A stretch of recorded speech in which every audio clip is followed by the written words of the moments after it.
हर हर महादेव, जय भोलेनाथ। दोस्तों आइए जानते हैं कुछ बहुत ही महत्वपूर्ण बातों के बारे में, बहुत ही महत्वपूर्ण उपायों के बारे में, जानकारियों के बारे में। पूज्य गुरुदेव के श्रीमुख से उन्हीं की कथा के दौरान जब वो बता रहे थे तो कुछ अंश को मैं यहाँ प्रस्तुत कर रही हूँ। तो चलिए सुनते हैं उन्हीं के श्रीमुख से बहुत ही महत्वपूर्ण जानकारी।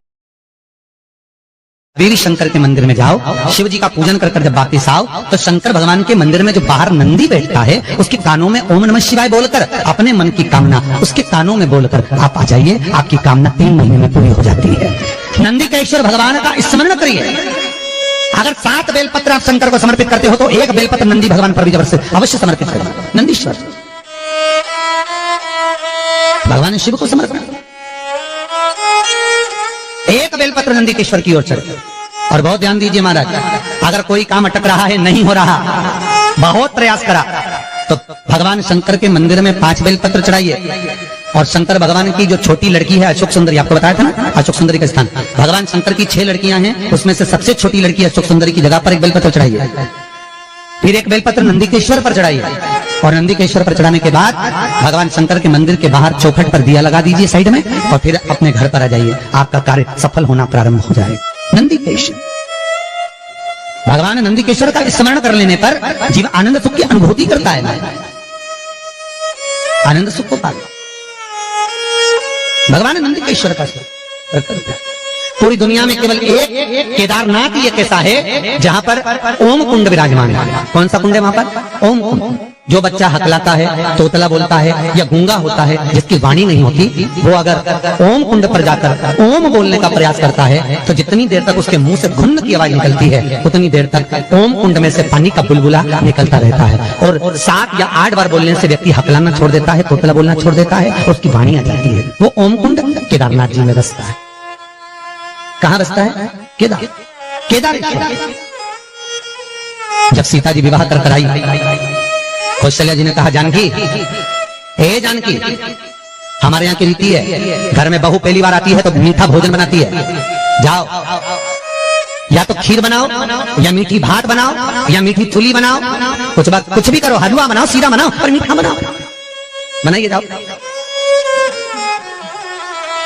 जाओ जरा। सीता मैया गई और माता जानकी ने खीर बनाई। क्या बनाई माता जानकी ने? जम के बोलो जरा, खीर। और सीता जी ने खीर बनाई, कौशल्या, कैकेयी, सुमित्रा, दशरथ जी सबको दे दी। सब खाने के लिए बैठे। अब जैसे ही खीर खाने के लिए बैठते तुरंत एक तेज हवा का संचार हुआ। बहुत तेज हवा चली, बहुत तेज। और जैसे ही हवा चली, एक कचरा दशरथ जी के कटोरे में खीर में जाकर गिर गया। एक तिनका, एक कचरा दशरथ जी के कटोरे। सीता जी खीर परोसकर इधर से निकल रही थी, उन्हें दशरथ जी के कटोरे में खीर में तिनका देखा, कचरा देखा। तो सीता जी को लगा, पहली बार तो मैं अपने ससुर को भोजन करा रही हूँ, पहली बार तो मैं अपने ससुर को भोग लगा रही हूँ। अगर ससुर के कटोरे में कचरा दिखेगा, तिनका दिखेगा, तो ससुर क्या कहेंगे?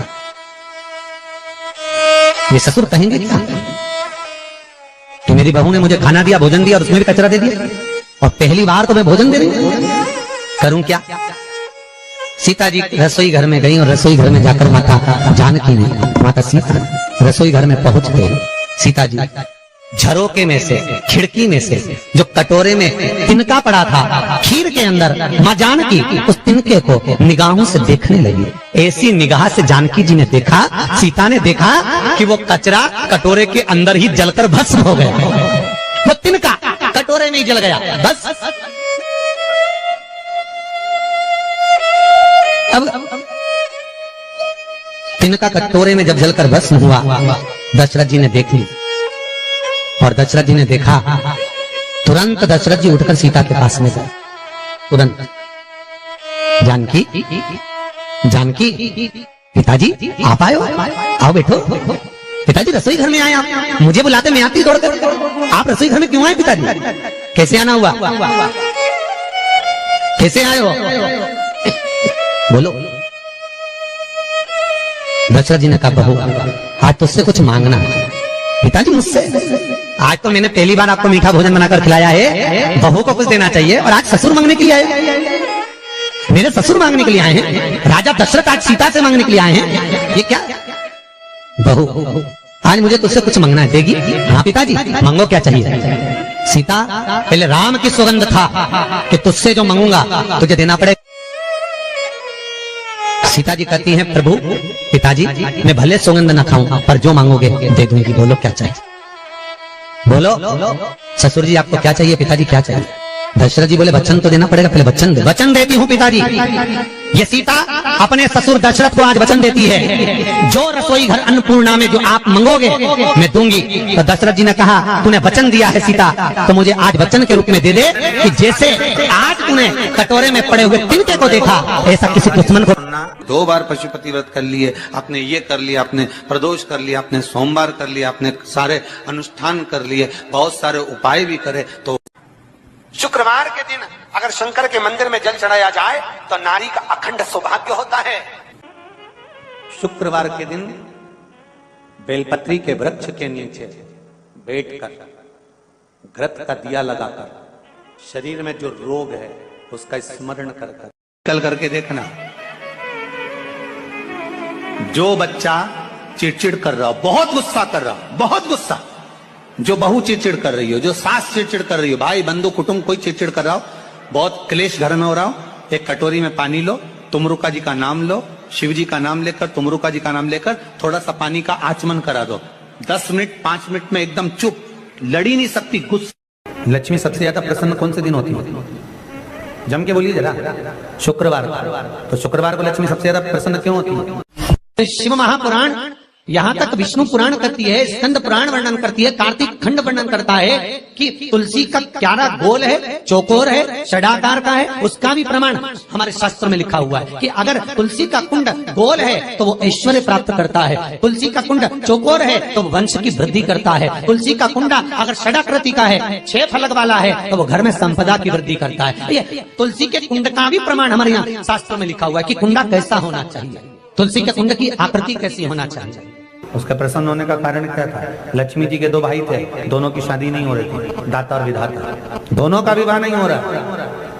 और दाता विधाता के लिए लक्ष्मी बड़ी परेशान थी, रोज नारायण से कहती थी, प्रभु कुछ कृपा करिए, दाता विधाता का विवाह नहीं हो रहा, उम्र होती चली जा रही, इनका कुछ करिए प्रभु, आप नारायण आप कुछ तो कर सकते हो। भगवान नारायण ने तब लक्ष्मी से कहा, एक काम करो, बेलपत्री के पेड़ के नीचे बैठकर लक्ष्मी तुम अनुष्ठान करो तुम्हारे भाइयों के विवाह के लिए। इसलिए आज भी हमारे हिंदू धर्म की रीति है कि बेलपत्री के पेड़ के नीचे शाम के समय लक्ष्मी का वासा होता है। इसलिए लोग इस बेलपत्री के पेड़ के नीचे तुम्हारा रात्रि को शाम को 6 बजे से लेकर रात्रि को 8 बजे तक तुम्हारा निवास होगा। जैसे पीपल के पेड़ में देवताओं का निवास, आपको आप लोगों ने यदि पद्म पुराण पढ़ी होगी या सुनी होगी तो उसमें स्पष्ट कहा है, पीपल के वृक्ष की गणना ध्यान देना, पीपल के वृक्ष में सुबह 4 बजे से लेकर 7 बजे तक ब्रह्मा जी का वासा होता है।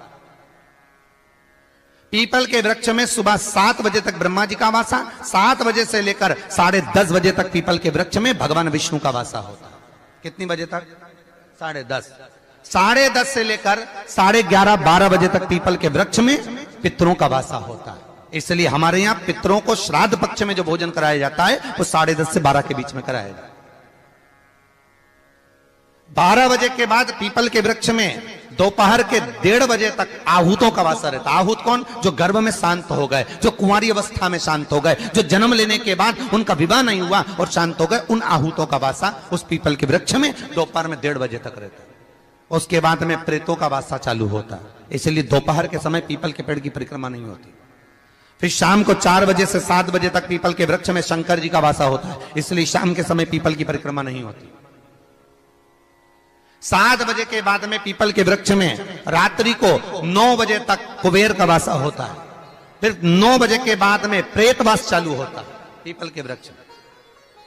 उसी तरह बेलपत्री का जो वृक्ष है, उस बेलपत्री के वृक्ष के नीचे रात्रि को 8 बजे से लेकर 12 बजे तक बेलपत्री के पेड़ के नीचे कुबेर का निवास होता है। महाराज, कुबेर का निवास।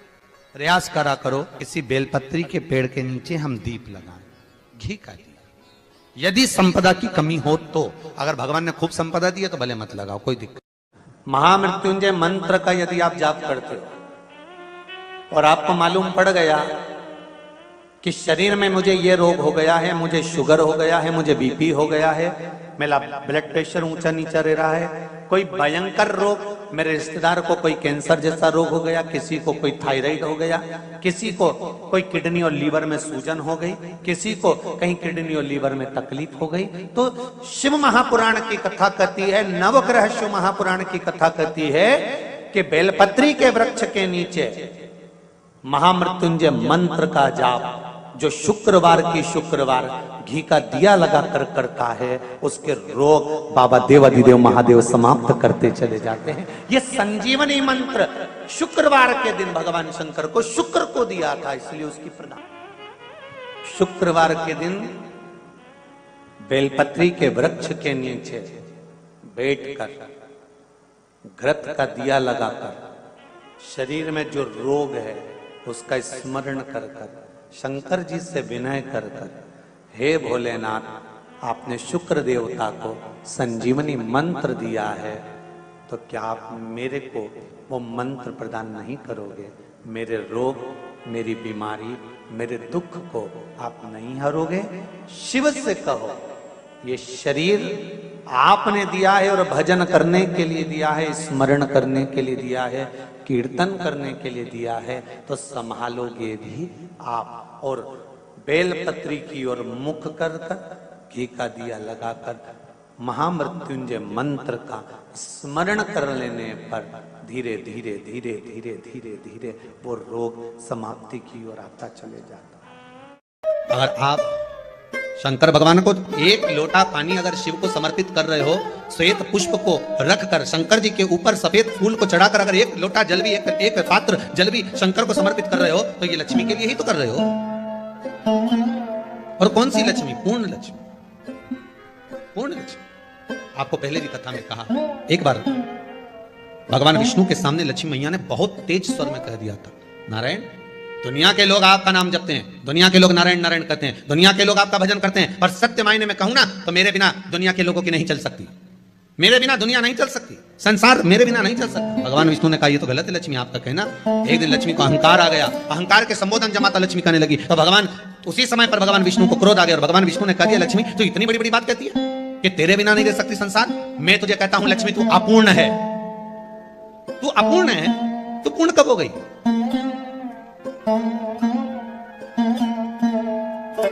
तेरी पूर्णता कहां हो गई? लक्ष्मी की आंख से आंसू बहने लगे। आज आपने मुझे अपूर्ण कहा, आपको मालूम है आप मुझे अपूर्ण कर रहे हो? आपको ये ज्ञात हो रहा है आप मुझे अपूर्ण कर रहे हो? भगवान कहते हैं हाँ लक्ष्मी मैंने तुझे अपूर्ण कहा। अपूर्णता का मतलब आप जानते हो ना? भगवान कहते हैं लक्ष्मी मैं सब जानता हूं। लक्ष्मी रोती हुई माता सरस्वती के पास पहुंच गई। सरस्वती ने पूछा क्या बात है लक्ष्मी, क्यों रो रही हो? लक्ष्मी जी ने कहा क्या बताऊं सखी, मेरे पति ने आज मुझे अपूर्ण कर दिया। तो क्यों रो रही है तू? अपूर्ण अगर कह दिया, पति ने तो कहा है ना, तो क्यों रोना? चल मेरे साथ। और सरस्वती मैया माता लक्ष्मी को लेकर सीधे पहुंच गई माता पार्वती के यहाँ। माता पार्वती के यहाँ जब पहुंची, माता पार्वती ने लक्ष्मी जी को देखा और सरस्वती को देखा तो पूछा कि बात क्या है, क्या हो गया ऐसा, क्या हुआ, क्या है ऐसा जो तुम दोनों आज मेरे पास में आई? क्या हुआ? पार्वती जी कुछ बोलती, शिव जी का ध्यान माता सरस्वती की ओर और लक्ष्मी की ओर गया और भगवान शंकर जान गए कि आज भगवान नारायण ने लक्ष्मी जी को अपूर्ण कहा है। अब देखें माता पार्वती क्या कर सकती है, इसको पूर्ण बनाने के लिए करेगी क्या? क्या हुआ? माता सरस्वती जी बोली लक्ष्मी को अपूर्ण कर दिया। अपूर्ण कर दिया? हाँ, तो क्या सोचना उसके लिए, इसको मैं अभी पूर्ण बना देती हूँ। माता जगतजननी पार्वती ने गोदी में विराजमान गणेश जी को उठाया और उठाकर लक्ष्मी जी की गोद में दे दिया। ले लक्ष्मी, आज से तो पूर्ण हो गई। लक्ष्मी आज से तो पूर्ण।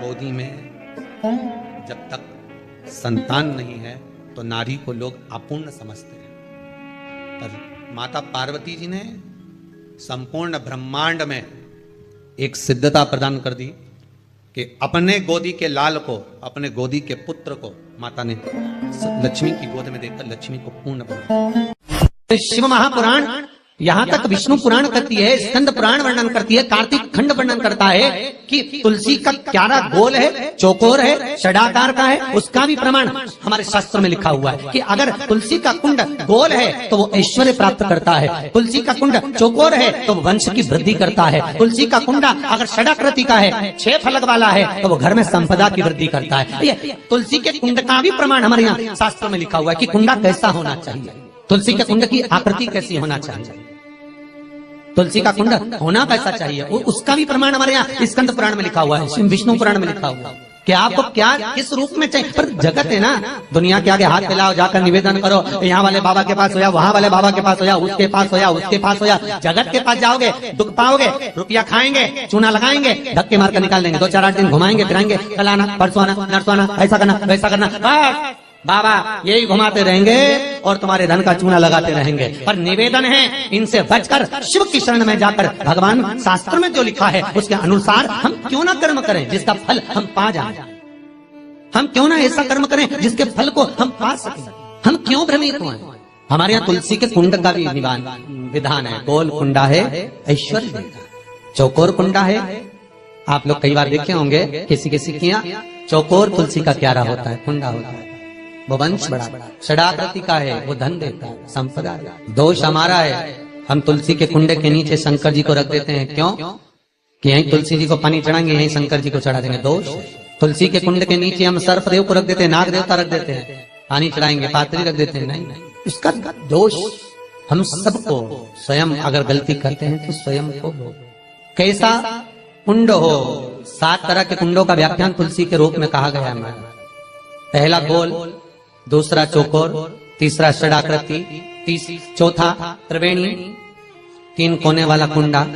शास्त्र कहता है जिसके मार्ग घर में टुकड़े हो रहे हो, घर विभाजन की ओर हो रहा हो, तो 3 कोण का कुंडा घर में रखकर पूजा करने पर परिवार एक हो जाता है।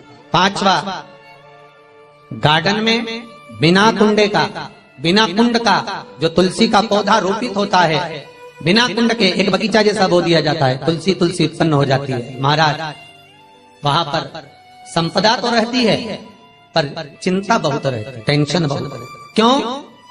घर के दरवाजे के बाहर इतनी सारी बगीचे में तुलसा कर दी, कोई निकल कर जा रहा था उसने थूक दिया, कोई निकल कर जा रहा था उसने पानी डाल दिया, कोई स्वान ने, कुत्ते ने, किसी ने, बिल्ली ने गंदगी कर दी, उसका दोष आपको लगेगा। इसलिए कुंड के अंदर तुलसा का वो धन तो देगा, जो तुमने बगीचे में तुलसा लगाई है, गार्डन तुलसा का करा, वो धन तो देगा, संपदा भी देगा, पर चिंता को बढ़ा देगा।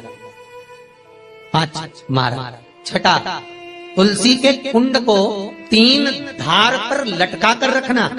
कई जगह पर आपने देखा होगा तुलसी का जो कुंडा होता है उसको 3 जो तार होते हैं, 3 जो चेन होती है उस पे लटकाया जाता है। महाराज विष्णु पुराण उसका भी व्याख्यान करते हैं। महाराज वहां व्यक्ति के कार्य उन्नति की सीढ़ी की ओर बढ़ जाते हैं।